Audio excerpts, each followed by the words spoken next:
औज़ुबिल्लाहिमिनश्शैतानिर्रजीम बिस्मिल्लाहिर्रहमानिर्रहीम रब्बि इश्रह ली सदरी वयस्सिर ली अमरी वहलुल उक़दतम मिन लिसानी यफ़क़हू क़ौली। Dear students, I am Latif Aman, yours chemistry teacher. बेटा आज हम chemistry second year chapter number 12 का एक बहुत ही important topic that is Cannizzaro's reaction. Cannizzaro's reactions मुख्तलिफ नाम से इसे लोग जानते हैं, कहते हैं, कोई फ़र्क नहीं पड़ता।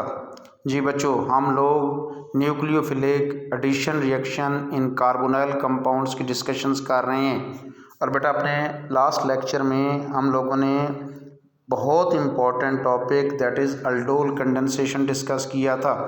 ये हमारा फोर्थ रिएक्शंस था, fourth nucleophilic addition reaction in carbonyl compound. और आज बच्चों एक बहुत ही important topic that is fifth nucleophilic addition reaction that is Cannizzaro's reaction. Cannizzaro's reactions क्या होते हैं? बट अपने लास्ट टॉपिक में हम लोग डिस्कस कर चुके हैं कि दोज कार्बोनाइल कंपाउंड्स मतलब those aldehydes and ketone having alpha hydrogen in them give aldol condensation. Alpha hydrogen होती है बेटा जी, मैं आपको समझा चुका हूँ। Carbonyl carbon C double bond O carbon के साथ वाली जो कार्बन होती है हम उसे अल्फ़ा कार्बन कहते हैं। और अल्फ़ा कार्बन के ऊपर जो हाइड्रोजन्स होती हैं उन्हें हम अल्फ़ा हाइड्रोजन्स कहते हैं। जिन कार्बोनाइल कंपाउंड में अल्फ़ा हाइड्रोजन होती है वो बेटा जी अल्डोल कंडेंसेशंस देते हैं। और जिन कार्बोनाइल कंपाउंड्स में अल्फ़ा हाइड्रोजन्स नहीं होती वो कैनिज़ारोज़ रिएक्शंस देते हैं। ये देखें जी, हम डिफ़ाइन करते हैं अल्डिहाइड्स अब बेटा हर जो भी आप देखेंगे आपके पास जो है aldehydes having no alpha hydrogen undergo Cannizzaro's reaction. मतलब ऐसे हमारे पास अल्डिहाइड्स जिनमें अल्फ़ा हाइड्रोजन नहीं होगी वो हमें कैनिज़ारोज़ रिएक्शन देंगे। बेटा इसे हम डिसप्रोपोर्शन रिएक्शन भी कहते हैं। हम दो डिसप्रोपोर्शन रिएक्शन डिस्कस करेंगे अपने सेकेंड ईयर की केमिस्ट्री में। एक हम चैप्टर नंबर 12 में ऑर्गेनिक केमिस्ट्री में देख रहे हैं और एक बेटा हम chapter number 5 in organic chemistry में भी डिसप्रोपोर्शन रिएक्शन ऐसे रिएक्शन को कहते हैं जिसमें सेल्फ ऑक्सीडेशन रिडक्शन हो रही होती है।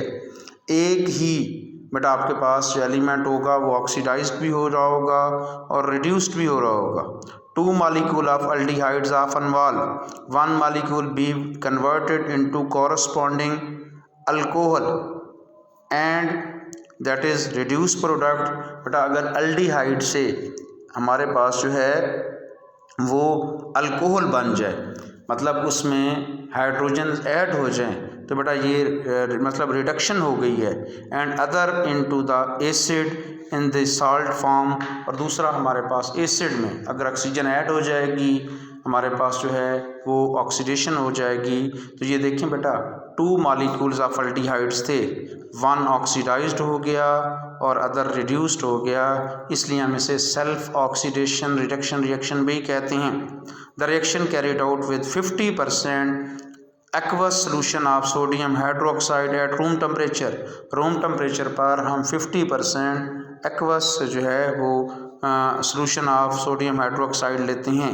50% aqueous solution of sodium hydroxide की मौजूदगी में ये रिएक्शन होता है। जी बच्चों, हमने क्या क्या बातें कही हैं? कैनिज़ारोज़ रिएक्शन नंबर 1 हमने कहा aldehydes having no alpha hydrogen undergo Cannizzaro's reaction. Number 2 बेटा हमने कहा ये डिसप्रोपोर्शन रिएक्शन है मतलब सेल्फ ऑक्सीडेशन और रिडक्शन होती है। थर्ड हमने कहा बेटा 2 molecules of aldehydes are involve, 1 molecule convert हो जाता है इनटू अल्कोहल में।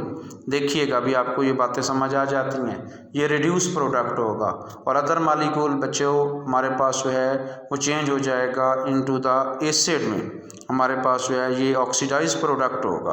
और बच्चों जी लास्ट बात हमने की है अपनी इस बार रिएक्शंस की स्टार्टिंग में कि ये reaction 50% aqua solution of NaOH की मौजूदगी में रूम टेम्परेचर पर होता है। रूम टेम्परेचर कंडीशन याद रखनी है, 50% NaOH याद रखना है। ये लें जी बेटा आप देखें, थोड़े से क्वेश्चन पे तवज्जो दें। ये हमारे पास HC double bond HC double bond OH मतलब फॉर्मल्डिहाइड है। NaOH के साथ रिएक्शंस करता है। ये लें बेटा जी CH3OH मीथानोल बन जाता है और HC डबल बॉन्ड ONA हमारे पास जो है वो sodium salt of formic acid जिसे हम सोडियम फार्मेट भी कहते हैं। ये लें बेटा जी, हमारे पास ये basically formic acid HC double bond O और O के साथ बच्चों अगर H होता तो हम इसे फार्मिक एसिड कहते। हमारे पास O से H निकाल कर हमने Na लगा दिया है तो दैट इज़ सोडियम फार्मेट। तो ये लें बेटा जी, अगर आप देखें कि हमारे पास जो है दो मालिक्यूल हैं फार्मेल्डिहाइड के।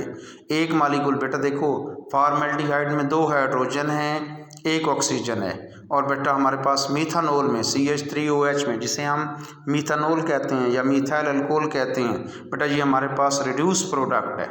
देख लें दो हाइड्रोजन ऐड हो गई हैं। आगे बच्चों देखो, फार्मेल्डिहाइड में एक ऑक्सीजन थी जबकि सोडियम फार्मेट में दो ऑक्सीजन मौजूद हैं तो दैट इज़ सोडियम फार्मेट ये हमारे पास ऑक्सीडाइज प्रोडक्ट है। इसी तरीके से बच्चों अगर हम बेंजल्डिहाइड ले लेते हैं, बेंजल्डिहाइड में देखें फार्मेल्डिहाइड में तो हमारे पास अल्फ़ा कार्बन ही नहीं है, अल्फ़ा हाइड्रोजन का तो सवाल ही पैदा नहीं होता। बेंजल्डिहाइड में बच्चों हमारे पास अल्फ़ा कार्बन मौजूद है लेकिन हमारे पास जो है इसमें अब अल्फ़ा हाइड्रोजन नहीं है। ये जो कार्बन आप अगर आउटसाइड ऑफ द रिंग देखें तो जो हमारे पास कार्बन रिंग वाली कार्बन के साथ अटैच्ड है, इस रिंग वाली कार्बन के साथ बेटा इसके ऊपर हाइड्रोजन नहीं है। अगर आप बेंजीन की तरह थोड़ा सा सोचें ना तो ये 6 कार्बन 6 हाइड्रोजन, एक कार्बन से हाइड्रोजन निकाल कर वहाँ पर CHO लगा दिया है, बेंजल्डिहाइड बन गया है। अब बेटा दो मालिक्यूल हैं, इसे हमने NaOH के साथ रिएक्ट कराया 50% NaOH के साथ। तो बच्चों अब देखें, अब आप अगर कंफ्यूज होते हैं, आपको बात समझ नहीं आती तो ऊपर वाले रिएक्शन में जो फार्मेल्डिहाइड का H है उसकी जगह आप समझ लें कि आपके पास बेंजीन रिंग C6H5 जिसे हम अराइल या फिनाइल कहते हैं ये लगा दी है। तो बेटा कोई फ़र्क नहीं पड़ेगा। देखें ऊपर CH3OH, मीथानोल की जगह आप यहाँ पर CH2OH और एक H की जगह आपके पास जो है वो C6H5 लगा दिया है। हम इसे बेंजाइल अल्कोहल कहते हैं। बेंजाइल बेटा जब बेंजीन रिंग पर CH2 होता है, हम चैप्टर नंबर 9 में डिस्कस कर चुके हैं, तो ये बेंजाइल होता है। जब इसके साथ OH लग गया तो ये बेंजाइल अल्कोहल। और बेटा जी दूसरा हमारे पास सोडियम बेंजोएट, मतलब बेटा ऊपर अगेन HCOONA जिसे मैंने सोडियम फार्मेट कहा था, H की जगह आपके पास C6H5 लग गया है, ये हमारे पास सोडियम बेंजोएट बन गया है। जी बेटा जी, ये हमारे पास जो है ये दो रिएक्शंस हैं, ये आपको आने चाहिए। आपने इनकी थोड़ी सी प्रैक्टिस करनी है। कैनिज़ोर्स रिएक्शंस के बेसिक्स में मैंने आप लोगों को बेटा 4 पॉइंट्स बताए थे। वो अल्डिहाइड्स जिनमें अल्फ़ा हाइड्रोजन नहीं होता कैनिज़ोर्स रिएक्शंस कहते हैं, कैनिज़ोर्स रिएक्शंस अंडरगो करता है। नंबर 2 इसे डिस्प्रोपोर्शन रिएक्शन मतलब सेल्फ ऑक्सीडेशन रिडक्शन रिएक्शंस कहते हैं। Number 3 2 molecules of aldehyde, 1 reduced हो जाता है, अल्कोहल बन जाता है, और दूसरा ऑक्सीडाइज्ड हो जाता है, वो हमारे पास acid in the salt form आ जाता है। और लास्ट वन ये reaction 50% NaOH aqueous solution of NaOH की मौजूदगी में रूम टेम्परेचर पर होता है। फिर बेटा मैंने आपको दो एग्जांपल दिए हैं। हमने फार्मेल्डिहाइड लिया, NaOH के साथ रिएक्शंस कराया, मीथानोल और सोडियम फार्मेट बन गया। सेकेंडली बेटा हमने बेंजल्डिहाइड लिया, बेंजल्डिहाइड को हमने NaOH के साथ रिएक्शंस कराया तो बेंजाइल अल्कोहल बन गया और सोडियम बेंजोएट बन गया। ये लें जी बच्चों, बेटा जी हमने दो एग्जांपल्स दे दी हैं तो आपको ये रिएक्शन समझ आ गया होगा। अब बेटा मैकेनिज़्म, अगेन मैकेनिज़्म वही बातें होंगी, वही चीज़ें होंगी जो मैं आपको हमेशा से पिछले 2-3 लेक्चर से क्लियर करा चुका हूँ। 5 स्टेप्स रिएक्शन है। नंबर 1 सबसे पहले बेटा ये देखें, hydroxide ion act as a nucleophile. It attacks on the electrophilic carbonyl carbon to form a complex anion। ये लो बेटा जी OH। अब ये जो NaOH वाला OH था, ये OH ने फार्मेल्डिहाइड पे अटैक किया बेटा, ये एज ए न्यूक्लियोफाइल रिएक्ट कर रहा है, कार्बन के साथ जाके अटैच्ड हो गया, एनाइन बन गया।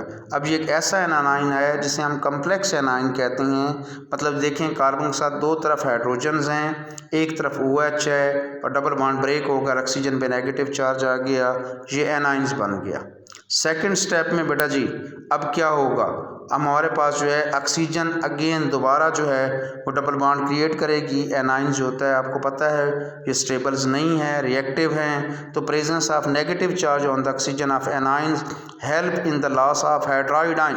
अब आपके पास जो है हमारे पास बेटा हाइड्राइड आयन लॉस हो जाएगा, यानी ऑक्सीजन दोबारा, बच्चों ज़रा तवज्जो से देखें, ऑक्सीजन दोबारा आकर डबल बॉन्ड बना लेगी तो जो कार्बन और कोई दो जो हाइड्रोजन्स हैं इनमें से एक हाइड्रोजन के साथ जो दो इलेक्ट्रॉन कार्बन और हाइड्रोजन के दरमियान है वो दो के दो इलेक्ट्रॉन, क्योंकि कार्बन की वैलेंसी तो पूरी हो गई है, ऑक्सीजन के पास जो नेगेटिव चार्ज है वो उसने डबल बॉन्ड बना ली है, तो बेटा ये दो इलेक्ट्रॉन हाइड्रोजन के साथ चले जाएंगे तो इसे हम लोग क्या कहेंगे बेटा जी, हम इसे हाइड्राइड आयन कहेंगे, H नेगेटिव।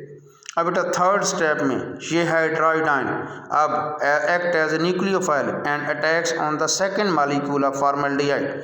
ये बेटा अब जो हाइड्राइड आयन बना है ये एज ए न्यूक्लियोफाइल काम करेगा और ये सेकंड मॉलिक्यूल, एक मॉलिक्यूल तो फार्मिक एसिड में आपके पास चेंज हो गया है, दूसरा मॉलिक्यूल मौजूद है, दूसरे मॉलिक्यूल पे ये हाइड्राइड आयन अटैक करेगा, एज ए न्यूक्लियोफाइल रिएक्ट करेगा और बेटा हमारे पास जो है CH3 डबल बॉन्ड टूटेगा, ऑक्सीजन पर दोबारा नेगेटिव चार्ज आ जाएगा, हम इसे मीथॉक्साइड आयन कहते हैं। ये ले 3 स्टेप्स हो गए हैं। दोबारा देख रहा बच्चों क्या हुआ है, सबसे पहले OH नेगेटिव ने एज ए न्यूक्लियोफाइल अटैक किया है फॉर्मल्डिहाइड पर और कम्प्लेक्स एनाइन बना दी है। सेकेंड स्टेप में बेटा जी हमारे पास वो नेगेटिव चार्ज होता है वो क्या करता है, हेल्प्स करता है लॉस ऑफ हाइड्राइड आयंस को, हाइड्राइड आयन लॉस हो गया है। थर्ड स्टेप में इस हाइड्राइड आयन ने सेकंड मॉलिक्यूल ऑफ फॉर्मल्डिहाइड पे अटैक किया है और बच्चों हमारे पास जो है वो मीथॉक्साइड आयन बन गया है। Fourth one the methoxide ion act as a base and ये हमारे पास abstracts a proton from formic acid to form methanol and forming anions. ये बेटा जी बच्चों देखो ये हमारे पास मीथॉक्साइड आयन है, CH3O नेगेटिव है, ये हमारे पास जो है ये बेटा जो है अटैक करता है फार्मिक एसिड्स पर, मीथॉक्साइड आयन एक्ट करता है एज ए बेस के तौर पर और ये बेस जो हाइड्रोजन को ऐसी स्पीशीज़ जो प्रोटॉन एक्सेप्टर होती है वो यानी H पॉजिटिव को एक्सेप्ट कर लेगी तो मिथानोल बन जाएगा और अब हमारे पास जो फार्मिक एसिड था उसमें से बेटा हमारे पास एनाइंस बन जाएगा HCOO नेगेटिव वन। हम इसे फॉर्मेट आयंस कहते हैं। Format ion in the presence of alkali NaOH जो Na मौजूद था उसके साथ रिएक्ट करेगा और बेटा जी हमारे पास जो है वो सोडियम फॉर्मेट बना देगा। अब आपकी एक छोटी सी असाइनमेंट है, अगर आपको मेरी ये बातें समझ आई हैं, यही 5 स्टेप्स बेटा आपने करना है और बेंजल्डिहाइड का NaOH के साथ जो रिएक्शंस है उसको आपने उसका मैकेनिज़म्स लिख करना मुझे व्हाट्सएप करना है। मेरे बहुत अच्छे बच्चे हो, काम करने वाले बच्चे हो, मुझे भी पता चले ना मेरे कौन कौन से स्टूडेंट्स मेरा लेक्चर्स देख रहे हैं। जो भी स्टूडेंट्स हैं मेरा बेटा, जितने लोग भी काम कर रहे हैं जो हमारे पास सेकेंड ईयर में हैं, उन्हें चाहिए अगर उनको मेरा ये मैकेनिज़्म समझ आया फॉर्मल्डिहाइड के साथ तो अगेन कोई टेंशन नहीं है। आप बेंजल्डिहाइड के साथ सबसे पहले OH को अटैक कराएंगे, एनाइंस बनाएंगे, फिर बेंजल्डिहाइड में फिर आपके पास बेंजोइक एसिड बन जाएगा। देखिएगा बेटा आपके पास जो है वो और जो है हाइड्राइड आयन क्रिएट होगा, फिर हाइड्राइड आयन को हमारे पास बेंजल्डिहाइड के दूसरे मॉलिक्यूल पे आप अटैक कराएंगे। अटैक कराने से बेटा आप लोगों के पास जो है वो जो है यहाँ पर मीथॉक्साइड आयन बना है और यहाँ पर आपके पास फिनॉक्साइड आयन बनेगा। फिर बेटा हमारे पास फिनॉक्साइड आयन आपके पास बेंजोइक एसिड पर अटैक करेगा, देखिएगा आपके पास जो है वो बेंजाइल अल्कोहल बन जाएगा और इसी तरीके से बेटा हमारे पास जो है वो एनाइंस बनेगा और उस एनाइंस के साथ आप NaOH के साथ रिएक्शंस करके सोडियम बेंजोएट बनाएंगे। देखते हैं जी कितने बच्चे इसमें कामयाब होते हैं। अल्लाह पाक आप लोगों का हामी और नासिर हो। दुआ में याद रखिएगा, बहुत इंपॉर्टेंट रिएक्शंस हैं, बहुत इंपॉर्टेंट टाइम है मेरे प्यारे बच्चों, प्लीज़ इसे ज़ाया ना करें। कि आपकी ज़िंदगी का सबसे कीमती तरीन टाइम है। कोरोना और कुछ ना करे तो आपके वक्त का बहुत बड़ा नुकसान कर रहा है और प्लीज़ आप अपने वक्त का नुकसान ना करें। अल्लाह पाक आप लोगों का हामी और नासिर हो। अल्लाह हाफिज़।